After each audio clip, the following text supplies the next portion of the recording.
As a theme author, we also need to handle what to do when comments are not allowed on a post. If we go over to the dashboard and then go down to a post, click on all, we can select any post which has comments. We can see the number of comments inside of this speech bubble just here. So let's click on blog post 6 and then edit. In the menu on the sidebar down here, we see a discussion section. If we click on this, this has the option to allow or disable comments. If we uncheck allow comments, click on update, then go to view post. We see that the existing comments are still showing. I will show you how to delete these in the next video, but for now a user may be confused since there is nothing telling them that comments are closed. We can now put some text in this case in the comments.php file. So let's head over there now in our text editor. And then if we locate this closing section tag, which is for the comments, we want to add a PHP if statement. So open up the PHP tags. We can add a if statement and then close this off just afterwards. We want to check if the comments are not open. We can do this by doing the reverse with a exclamation mark. This will do the opposite of comments open.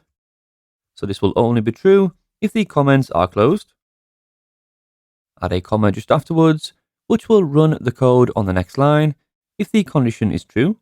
The code that we want to output is a simple paragraph of text. We can add a p element inside of here, which is just standard HTML. Nested inside, we can open up the PHP, close this off, and then we want to run a function called escape HTML_e.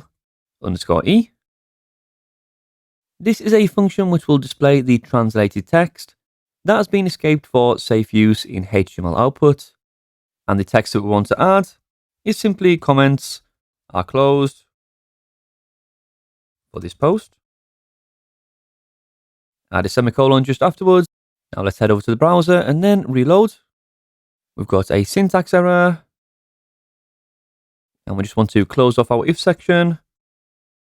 So PHP and our if section. Then close this off. Hit save and then refresh. And there we go. So there's our text at the bottom of comments that are closed for this post. And we can confirm that we don't see this text if we go to a different blog post. Let's go back to 5. We don't see the text. 4. Number 3. And we have our comments open, so we don't see the text at the bottom.